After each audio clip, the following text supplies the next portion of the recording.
ഓം gum ഗണപതേ നമഃ.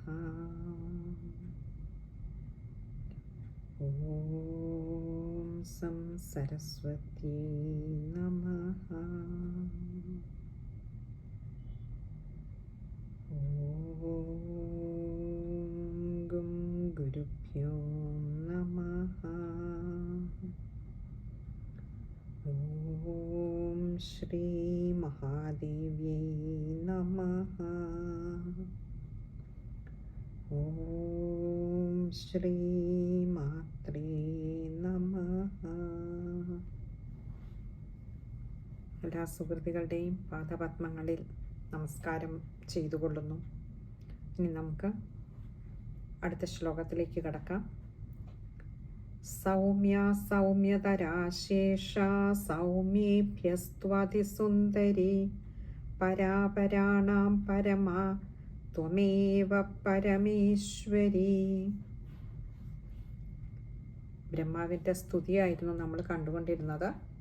ഇവിടെ പറയുകയാണ്, സൗമ്യ, അമ്മ അവിടുന്ന് സൗമ്യവതിയാകുന്നു, സൗമ്യയാകുന്നു. സൗമ്യതരാശേഷ സൗമ്യേഭ്യസ്ത്വതിസുന്ദരി. സൗമ്യതരാശേഷ, സൗമ്യതര അശേഷ, അശേഷം എന്നാൽ സകലത്തിലും വെച്ച് സൗമ്യതര, മറ്റെല്ലാത്തിനേക്കാളും സൗമ്യതരമായിട്ടുള്ളതാണ്, കൂടുതൽ സൗമ്യയായിട്ടുള്ളതാണ്. സൗമ്യേഭ്യസ്ത്വതിസുന്ദരി, സൗമ്യേഭ്യസ്തു അതിസുന്ദരിയാണ്, അതിസുന്ദരിയാകുന്നു അമ്മേ അവിടുന്ന്.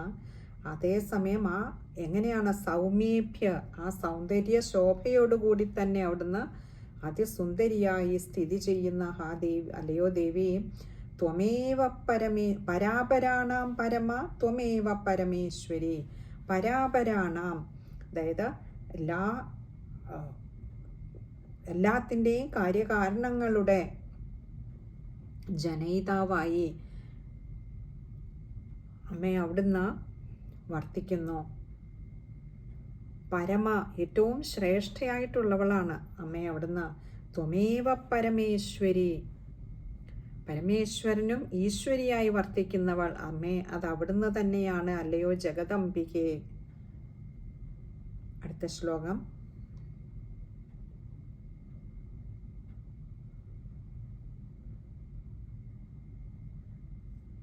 യദ്യത് കിഞ്ചിത് ക്വചിത് വസ്തു സദസദ്വാഖിലാത്മികേ തസ്യ സർവസ്യ യാ ശക്തി സാ ത്വം കിം സ്തൂയസേ മയാ.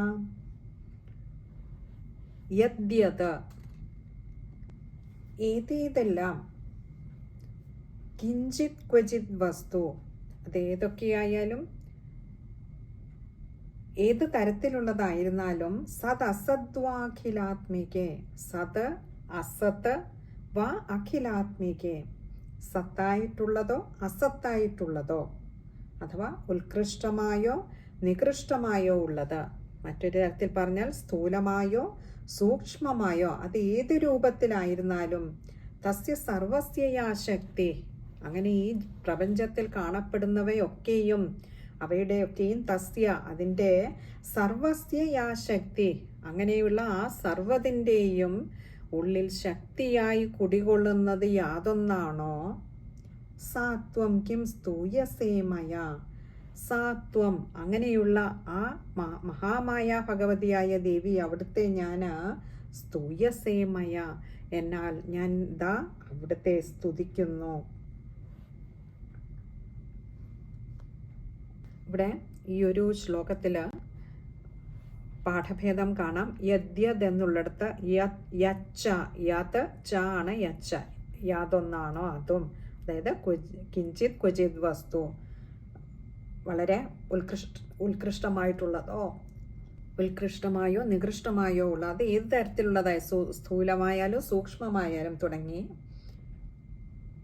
അങ്ങനെ യച്ച എന്നും അല്ല യദ്യത് എന്നും പാഠഭേദം കാണാം, രണ്ടും ശരിയാണ്. ഇനി അടുത്ത ശ്ലോകം. യയാ ത്വയാ ജഗത് സൃഷ്ടാ ജഗത്പാതാത്തിയോ ജഗത് സോപി നിദ്രാവശം നീതഃ കസ്ത്വാം സ്തോതുമിഹേശ്വര യയാ ത്വയാ ജഗത് സൃഷ്ട്വാ. ത്വയാ മീൻ എന്ന് പറഞ്ഞാൽ അവിടുന്നാൽ, അമ്മയാൽ, ജഗത് സൃഷ്ട ജഗത്തെ സൃഷ്ടിക്കുകയും ജഗത് പാതാത്തിയോ ജഗത്ത് ആ ജഗത്തിനെ രക്ഷിക്കുകയും അതുപോലെ തന്നെ സംഹരിക്കുകയും ചെയ്യുന്ന കർമ്മങ്ങളൊക്കെയും ചെയ്യുന്നത് സോപി നിദ്രാവശം നീതഃ കസ്ത്വാം സ്തോതുമിഹേശ്വര. അവിടുന്ന് തന്നെയാണ് നിദ്രാവശം നീതഃ, നിദ്രയെ നൽകുന്നത്, ഈ സർവചരാചരങ്ങളെയും നിദ്രയ്ക്ക് അധീനരാക്കി തീർക്കുന്നതും, അതേപോലെ ജഗത്തിനെ സൃഷ്ടിക്കുക, രക്ഷിക്കുക, സംഹരിക്കുക തുടങ്ങിയ കർമ്മങ്ങളിൽ സദാ വ്യാപൃതയായിരിക്കുന്ന അല്ലയോ ദേവി. കസ്ത്വം സ്തോതുമിഹേശ്വര, അങ്ങനെയുള്ള അവിടുത്തെ സ്തോതും ഇഹേശ്വര, ഇഹ ഈശ്വര, അങ്ങനെയുള്ള ജഗദംബികയെ അവിടുത്തെ സ്തുതിക്കുന്നതിനിവിടെ ആർക്കാണ്? കഹ ത്വാം എന്നാണ്. കഹ എന്ന് പറഞ്ഞാൽ ആരാണ്, ആർക്കാണ് ശക്തിയുള്ളത് അമ്മയെ അവിടുത്തെ സ്തുതിക്കുന്നതിനായിക്കൊണ്ട്. അടുത്ത ശ്ലോകം. വിഷ്ണു ശരീരഗ്രഹണമഹമീശാനേവ ച കാരിതാസ്തേ യതോതസ്ത്വാം കം സ്തോതും ശക്തിമാൻ ഭവേത്. വിഷ്ണു ശരീരഗ്രഹണമഹമീശാന, സാക്ഷാൽ വിഷ്ണു ഭഗവാൻ ശരീരഗ്രഹണം അഹം ഈശാന, ഈ ശരീരത്തെ, അതായത് ഭഗവാന്റെ സൃഷ്ടിയായിട്ടുള്ള ഈ ജഗത്തിനെ, ശരീരഗ്രഹണം എന്ന് പറഞ്ഞാൽ അതിന് ദേഹത്തെ കൊടുത്തു അല്ലെങ്കിൽ രൂപത്തെ കൊടുത്തു എന്ന് പറയുന്നത് അഹം ഈശാന ഏവച, അതുകൊണ്ട് തന്നെ ഞാനാണ് ഈശ്വരൻ എന്ന് സാക്ഷാൽ ശ്രീഹരി ഭഗവാനും കാരിതാസ്തേ യതോതസ്ത്വാം കം സ്തോതും ശക്തിമാൻ ഭവേത്. എന്നാലാകട്ടെ കാരിതാസ്തേ, വിഷ്ണു ഭഗവാൻ ഞാനാണ് ഈ പ്രപഞ്ചത്തെ സംരക്ഷിക്കുന്നത് എന്ന് അല്ലെങ്കിൽ പരിപാലിച്ചു കൊള്ളുന്നത് എന്ന് ചിന്തിക്കുന്നുണ്ടെങ്കിൽ ഈ ജഗത്തിനെ ഞാനാണ് സംഹരിക്കുന്നത് എന്ന് ശിവനും അഭിമാനം കൊള്ളുന്നുണ്ട്.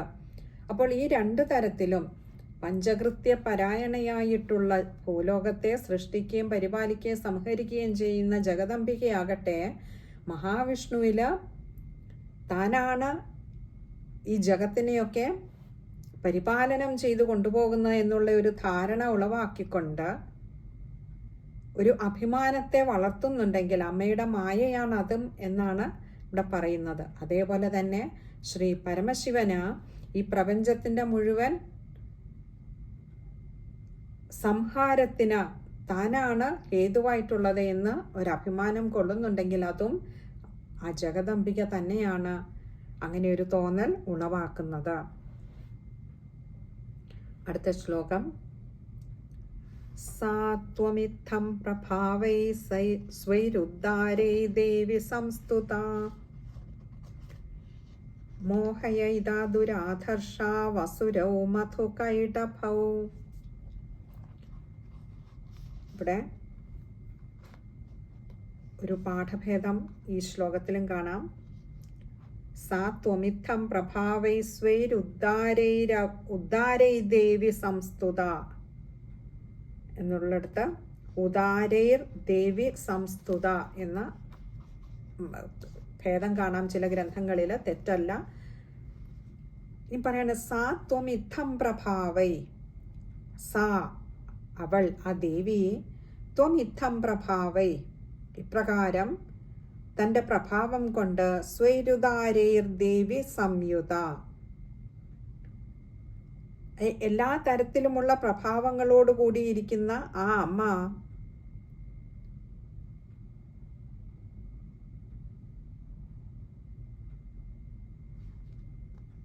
ഇവിടെ പറയുകയാണ് ഉദാരൈർ ദേവി, അമ്മയുടെ ആ ഒരു ഉദാര മനസ്കത, അമ്മയുടെ ആ ഒരു കാരുണ്യഭാവം സർവ്വജഗത്തിനും മാതാവായിരിക്കുന്ന അമ്മയുടെ ആ ഒരു വാത്സല്യ ഭാവം കൊണ്ട് പറയുകയാണ്, അല്ലയോ ദേവി, ഉദാരേർദേവി സംയുത, അമ്മയുടെ ആ വാത്സല്യം എന്നും ഞങ്ങളിൽ ഉണ്ടാവണം. എന്തിനാ?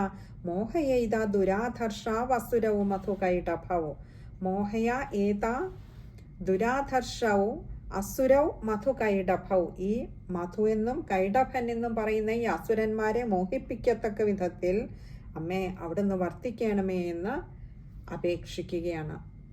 അസുരന്മാരെ മോഹിപ്പിക്കുക എന്ന് പറയുന്നത് വളരെ എളുപ്പം സാധ്യമാകുന്ന ഒരു കാര്യമാണ്. കാരണം ഈ അസുരന്മാര് എപ്പോഴും ലൗകിക വിചാരങ്ങളിൽ മുഴുകിക്കഴിയുന്നവരാണ്. അവര് വിഷയസുഖികളാണ്. അതുകൊണ്ട് തന്നെ അവരെ മോഹിപ്പിക്കുവാൻ എളുപ്പമാണ്. അതുകൊണ്ട് ദേവിയോട് ബ്രഹ്മാവ് അപേക്ഷിക്കുകയാണ്, ഈ അസുരന്മാരെ, മധുവെന്നും കൈടഭനെന്നും പേരുള്ള ഈ അസുരന്മാരെ അല്ലയോ അമ്മേ അവിടുന്ന് മോഹിപ്പിക്കണമേ. ഇനി അടുത്ത ശ്ലോകമാണ്.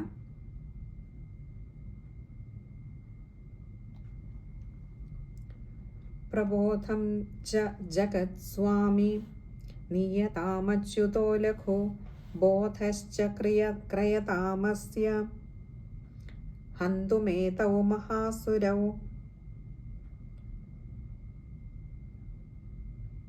പ്രബോധം ച ജഗത് സ്വാമി.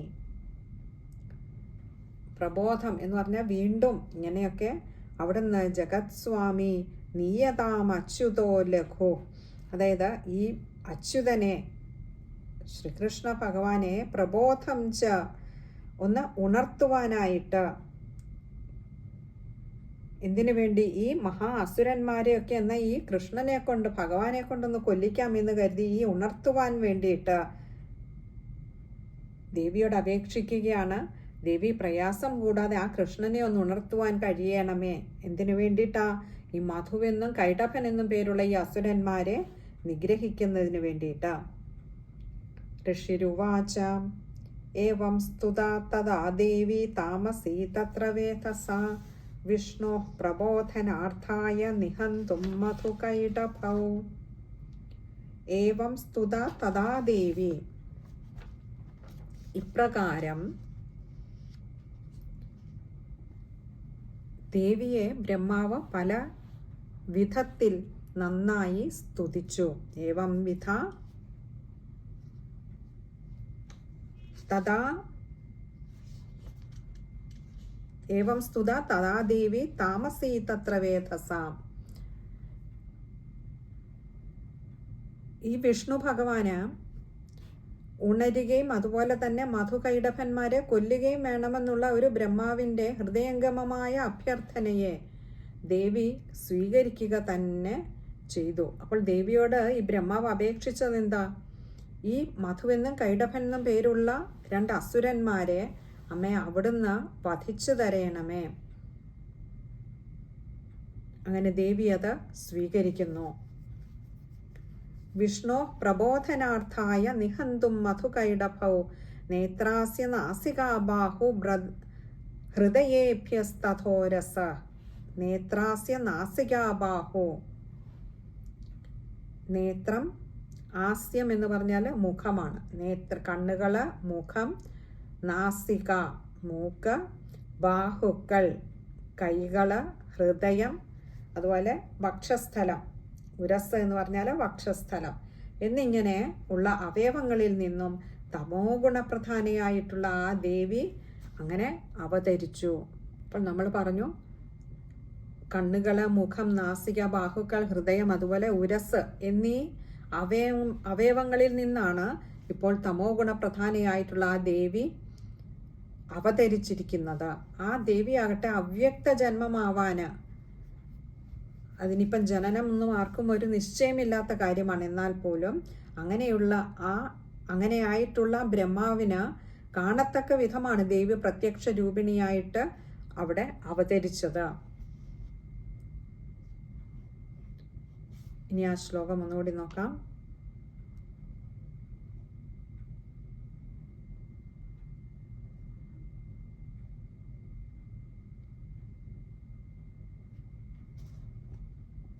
നേത്രാസ്യ നാസികാബാഹു ഹൃദയേഭ്യസ്തഥോരസ നിർഗമ്യ ദർശനേ തസ്ഥൗ ബ്രഹ്മണോ വ്യക്തജന്മന ഇവിടെ ആദ്യത്തെ ആ ഒരു വരി, നേത്രാസ്യ നാസികാബാഹു ഹൃദയേഭ്യസ്തഥോരസ, അത് കഴിയുന്നതും ചേർത്ത് തന്നെ വായിക്കാൻ ശ്രമിക്കുക. ഇനി അടുത്ത ശ്ലോകം, ഉത്തസ്ഥൗ ച ജഗന്നാഥസ്തഥാ മുക്താ ജനാർദ്ദന ഏകാർണവേ ഹി ശയനാത് തത സ ദദൃശേ ച തൗ.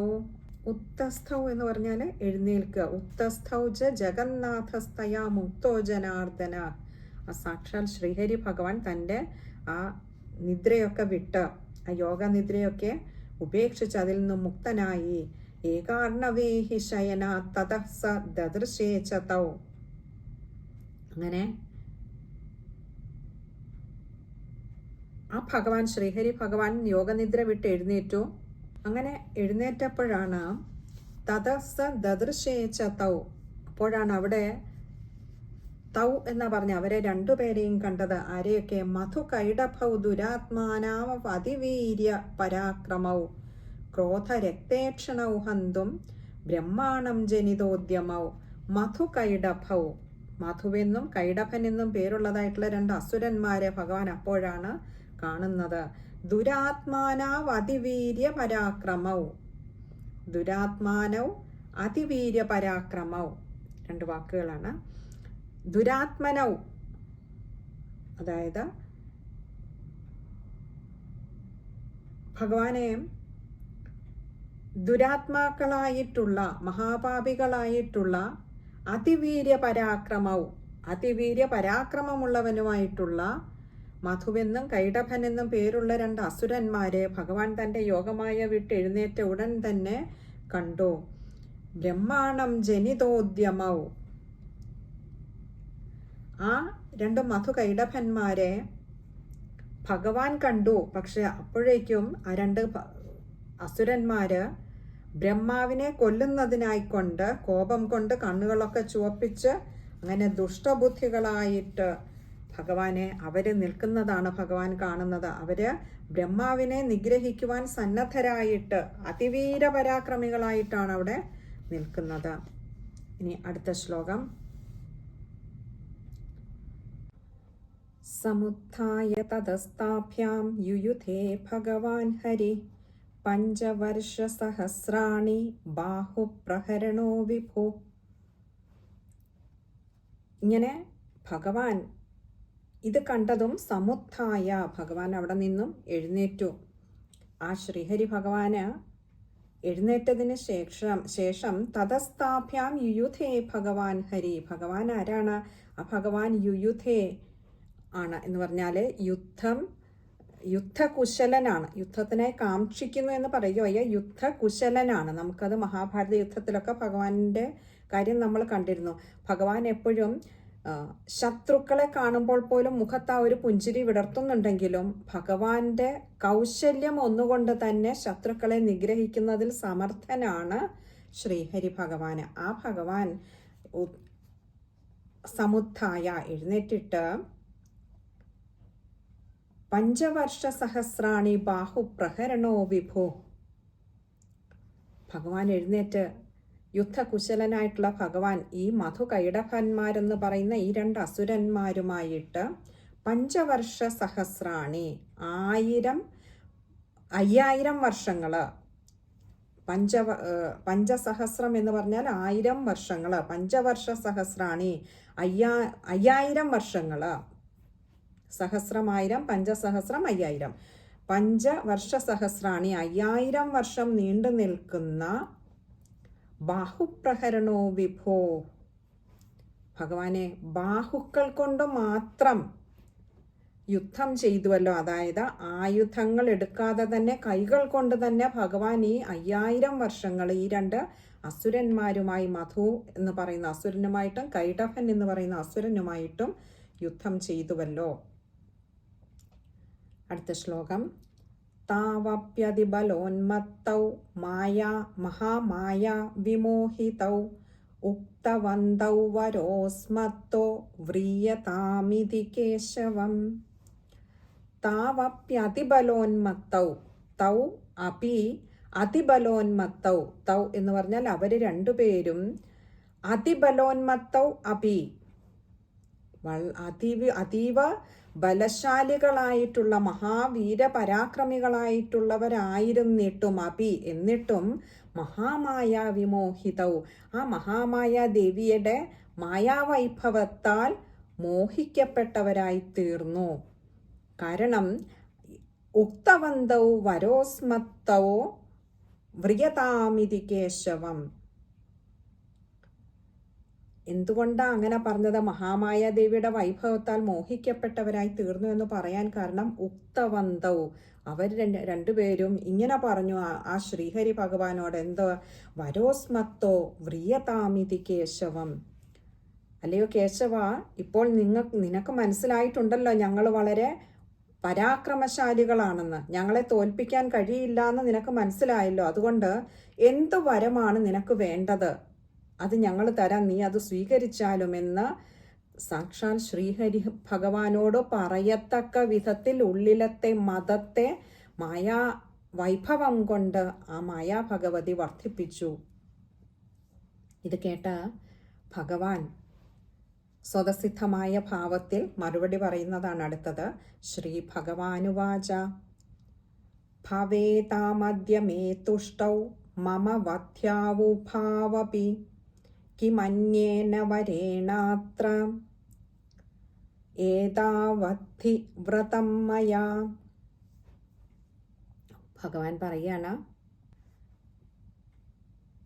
ഭവേതാമദ്യ മേ തുഷ്ടൗ, മേ എന്നിൽ നിങ്ങൾ അദ്യ ഭവേതാം അദ്യ തുഷ്ടൗ, നിങ്ങൾ രണ്ടുപേരും ഇപ്പോൾ എന്നിൽ സന്തുഷ്ടരായി എന്ന് എനിക്ക് മനസ്സിലായി. അതുകൊണ്ടാണല്ലോ എനിക്ക് വരം തരാമെന്ന് പറഞ്ഞത്.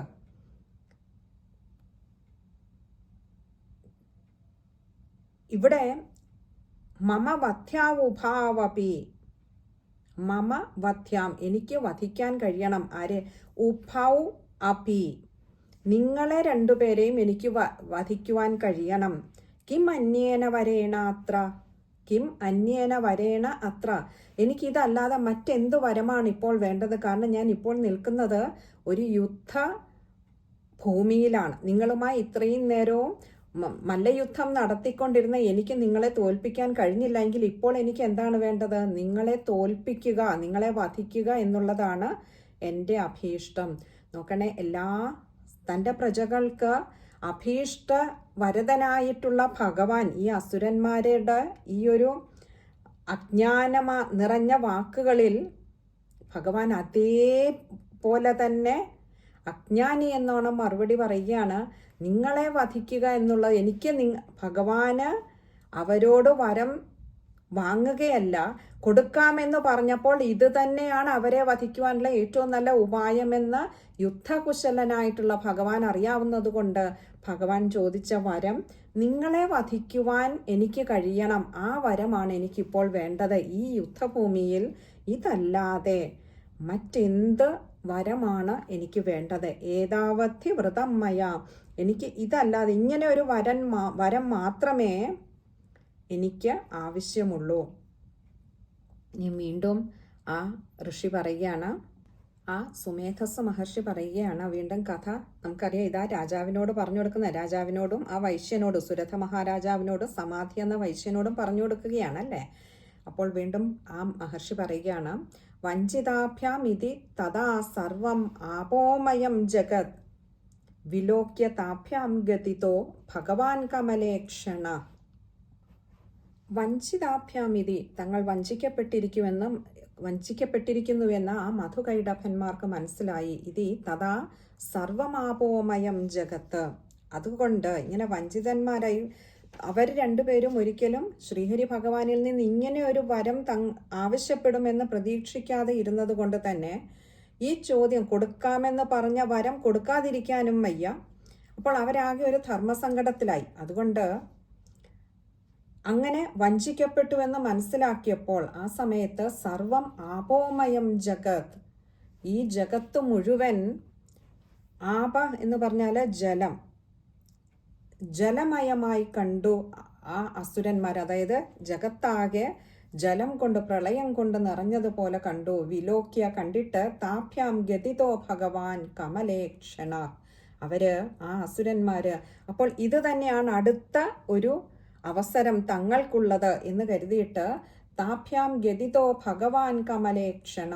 ആ ഭഗവാനാകട്ടെ ഇപ്പോൾ തൻ്റെ സ്വതസിദ്ധമായ ഒരു പുഞ്ചിരിയോടുകൂടി തന്നെയാണ് നിൽക്കുന്നത് എന്ന് തന്നെയല്ല, മുഖത്തെ ഭാവത്തിൽ നിന്ന് നന്നായിട്ട് നമുക്ക് മനസ്സിലാകും. ഭഗവാന്റെ ആ കള്ളച്ചിരിയിലും ആ കടക്കണ്ണിൻ്റെ കള്ളനോട്ടത്തിലും നമുക്ക് മനസ്സിലാകാം ഇവരെന്തൊക്കെ മുൻകൂട്ടി ഇനിയും ചോദിക്കാൻ പോകുന്നുണ്ടോ, ഇവരിനിയും പറയാൻ പോകുന്നതൊക്കെ ഒരു പക്ഷേ ഭഗവാൻ മുൻകൂട്ടി കണ്ട് അതിനു വേണ്ടതും ഭഗവാന്റെ കയ്യിൽ ഭഗവാൻ സൂക്ഷിച്ചു വെച്ചിട്ടുണ്ട്. അതിനുള്ള തന്ത്രം, അടവ് എന്നുള്ളത് ഭഗവാന്റെ മുഖഭാവത്തിൽ നിന്നും വ്യക്തമാണ്. അപ്പോൾ അതുകൊണ്ട് അവിടമെല്ലാം ജലം നിറഞ്ഞു കഴിഞ്ഞപ്പോൾ ഭഗവാൻ തൻ്റെ ആ ഒരു ദൃഷ്ടി വിക്ഷേപങ്ങൾ കൊണ്ട് തന്നെ താൻ എന്താണ് എന്നുള്ളത് അത് വ്യക്തമാക്കിയിരിക്കുന്നു. പക്ഷെ ഇത് കണ്ടപ്പോൾ, ജഗത്താകെ ജലം കൊണ്ട് നിറഞ്ഞുവെന്ന് കണ്ടപ്പോൾ മധുകൈടഭന്മാർക്കൊരു ബുദ്ധി തോന്നി. അവരെന്താ പറഞ്ഞ, ആവാം ജഹിനയത്രോർവി. ഇവിടെ ചില ഗ്രന്ഥങ്ങളിൽ അതിന് മുൻപ് ഒരു ശ്ലോകം കൂടി പറയുന്നുണ്ട്. പ്രീതൗ സ്വസ്തവ യുദ്ധേന ശ്ലാഘ്യസ്ത്വം മൃത്യുരാവയോ ആവാം ജഹിനയത്രോർവി സലിലേന പരിപ്ലുത. അപ്പോൾ ഈ ഭഗവാന്റെ വരം ചോദിക്കലും ഒപ്പം ജഗത്താകെ ജലം കൊണ്ട് മൂടിയതും കണ്ടപ്പോൾ പ്രീതൗ, അവർക്ക് സന്തോഷമായി. എന്നിട്ട് അവർ പറയുകയാണ്, ആവാം ജഹിനയത്രോർവി സലിലേന പരിപ്ലുത. ശരി കേശവ, നിനക്ക് ഞങ്ങളെ വധിക്കണം എന്നുള്ളതല്ലേ വരം വേണ്ടത്. അപ്പോൾ ഞങ്ങൾ വരം തരാം. എന്താ തരുന്ന വരം എന്നാണെങ്കിൽ, ഞങ്ങളെ വധിക്കുന്ന ഭൂമി പ്രളയ സമുദ്രത്തിൽ ഇപ്പോൾ മുങ്ങിക്കിടക്കുകയാണ്. അവിടെ വെച്ച് ഞങ്ങളെ വധിക്കരുത്. അഥവാ പ്രളയജലത്താൽ പ്രക്ഷാളനം ചെയ്യപ്പെടാത്ത ഭൂമിയിൽ വെച്ച് വേണം ഞങ്ങളെ വധിക്കുവാൻ. അപ്പോൾ അവർ വെച്ച ഈ തിരിച്ചിങ്ങനെയൊരു നിബന്ധന വെച്ചപ്പോൾ അവരുടെ വധിക്കപ്പെടില്ല എന്ന് മധുകൈടഭന്മാർ ഉറപ്പിച്ചു. ഋഷി വീണ്ടും കഥ തുടരുകയാണ്. ഋഷിരുവാച തഥേത്യുക്ത്വാ ഭഗവതാ ശംഖചക്രഗദാഭൃതാ കൃത്വാ ചക്രേണ വൈഛിന്നേ ജഘനേ ശിരസി തയോ. തഥേത്യുക്ത്വാ, തഥ ഇതി ഉക്ത്വാ, ശരി അങ്ങനെ തന്നെ ആകട്ടെ എന്ന് ഭഗവത ശംഖചക്രഗദാഭൃത, ഭഗവാൻ തൻ്റെ ശംഖചക്രഗദകളെയൊക്കെ ധരിച്ച് ഭഗവാന് അങ്ങനെ തന്നെ ആകട്ടെ എന്നൊരു വരം കൊടുത്തിട്ട് കൃത്വാ ചക്രേണ വൈഛിന്നേ ജഘനേ ശിരസി തയോ. എന്നിട്ട് ഭഗവാൻ ആ ഒരു അനുഗ്രഹമൊക്കെ കൊടുത്തിട്ട് ഈ ഭൂമിയിൽ ജലം കൊണ്ട് മൂടിയിരിക്കുകയാണ്. അതുകൊണ്ട് ഭഗവാൻ എന്താ ചെയ്തത്, കൃത്വാ ചക്രേണ വൈഛിന്നേ, തൻ്റെ ചക്രം കൊണ്ട് കൃത്വാ ഛിന്നേ, ശിരസ് ഛേദിച്ചു. ആരുടെ? ആ രണ്ട് അസുരന്മാരുടേത്. കാരണം ജഘനേ ശിരസി തയോ, ആ രണ്ട് അസുരന്മാരെ എടുത്ത് തൻ്റെ തുടകളിൽ, ജഘനം എന്ന് പറഞ്ഞാൽ തൻ്റെ തുടകളിൽ, തൻ്റെ ഊരുക്കളിൽ വെച്ചിട്ട് അവരുടെ ശിരസിനെ ഛേദിച്ചു കളഞ്ഞു. അപ്പോൾ അത് ഈ ജലത്താൽ നിറഞ്ഞു നിൽക്കുന്ന ഭൂമിയിലാണോ? അല്ല, ഉണങ്ങിയ പ്രദേശം തന്നെയാണ്. അല്ല, ജലത്താൽ നിറഞ്ഞു നിൽക്കുന്ന ഭൂമിയിൽ വെച്ച് ഇടത്ത് വെച്ച് കൊല്ലരുതെന്നായിരുന്നു മധുകൈടഭന്മാരുടെ ആവശ്യം. ഭഗവാൻ ഇത് തന്നെ അവസരമെന്ന് കരുതിയിട്ട് ആ ശംഖചക്ര ഗദാധാരിണിയായിട്ടുള്ള ഭഗവാൻ തൻ്റെ ഊരുക്കളിലേക്ക് ആ രണ്ട് അസുരന്മാരെ എടുത്തിരുത്തിയിട്ട് ചക്രം കൊണ്ട് ശിരസ്സങ്ങ് ഛേദിച്ചു. ഇത് ഇത്രയും ആയപ്പോൾ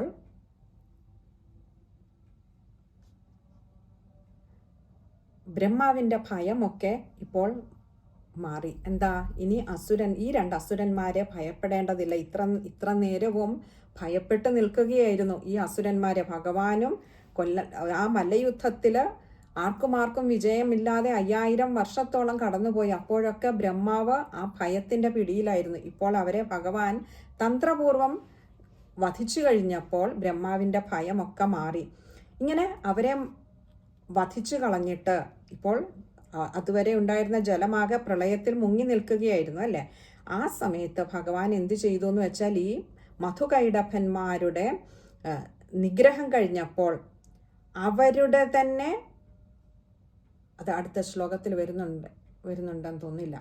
അപ്പോൾ നമുക്ക് കഥയും കൂടെ അവിടെ ഒന്ന് പൂർത്തിയാക്കിയേക്കാം. ഭഗവാൻ എന്താ ചെയ്തതെന്ന് വെച്ചാൽ, അവരുടെ രണ്ടുപേരുടെയും കൊണ്ട് തന്നെ മേധസ്സുകളെ എടുത്തിട്ട് ആ മേധസ്സുകൊണ്ട് ഒരു ഭൂമിയെ ഉണ്ടാക്കി. ഇപ്പോഴാകട്ടെ ഈ ഭൂമി പ്രളയത്തിൽ പ്രളയജലപൂർണമായിട്ടുള്ള ഈ ഒരു ജഗത്തിൽ അങ്ങനെയാണ് പുതിയ ഭൂമി ഉണ്ടായത്. മധുകൈടഭന്മാരുടെ മേധസ് കൊണ്ടുണ്ടായതാണ് എന്നാണ് കഥ. ഇനി പറയാണ്, ഏവമേഷ സമുത്പന്ന ബ്രഹ്മണ സംസ്തുത സ്വയം പ്രഭാവമസ്യ ദേവ്യാസ്തു ഭൂയ ശൃണുവദാമി തേ. ഏവം ഏഷ സമുത്പന്ന, ഇപ്രകാരം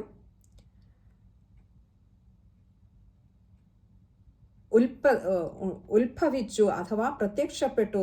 ബ്രഹ്മണ സംസ്തുത സ്വയം, ബ്രഹ്മാവിൻ്റെ ആ ഒരു സ്തുതി, ബ്രഹ്മാവിൻ്റെ സ്തുതി കാരണം ദേവി ഇങ്ങനെ അവിടെ അവതരിച്ചു അഥവാ പ്രത്യക്ഷപ്പെട്ടു. പ്രഭാവമസ്യ ദേവ്യാസ്തു ഭൂയ ശൃണുവദാമി തേ. അങ്ങനെ സ്വയം അവതരിച്ച ബ്രഹ്മാവിൻ്റെ അത്രയും ശ്രേഷ്ഠമായിട്ടുള്ള സ്തുതി കേട്ട് ദേവി അവതരിച്ച ആ ദേവിയുടെ പ്രഭാവം കൊണ്ട് തന്നെ ബ്രഹ്മാവിൻ്റെ ഭയത്തെ ഇല്ലാതെയാക്കുന്നു. അസുരന്മാരിൽ മഹാമായ ഭഗവതി മായാവൈഭവം കൊണ്ട് അസുരന്മാരെ മോഹിപ്പിക്കുന്നു. അങ്ങനെ അവരെ വധിക്കുന്നു, ബ്രഹ്മാവിൻ്റെ ഭയത്തെ നീക്കുന്നു. ഇനിയും കഴിഞ്ഞിട്ടില്ല, ഇവിടെ പറയുകയാണ് പ്രഭാവം അസ്യാദേവ്യാസ്തു, അസ്യാദേവ്യാത്തു, ഈ ദേവിയുടെ ആ പ്രഭാവം ഭൂയ ശൃണുവദാമിതേ, ഇവിടം കൊണ്ട് കഴിയുന്നില്ല, ഇനിയും ശൃണു കേട്ടാലും വദാമിതേ, ഞാൻ നിനക്ക് പറഞ്ഞു തരാം. അപ്പോൾ ഇനിയുള്ള അധ്യായങ്ങളിലും ജഗദംബികയുടെ ആ മഹാമായ വൈഭവത്തെ തന്നെയാണ് വർണ്ണിക്കുന്നത്. ഇവിടെ മധുകൈടഭന്മാരുടെ വധത്തിനു പിന്നിൽ അമ്മയുടെ ആ പ്രഭാവം എത്രമാത്രം ഉണ്ടായിരുന്നു എന്ന് ഈ ഒരു കഥയിലൂടെ നമുക്ക് പറഞ്ഞു തരികയാണ്.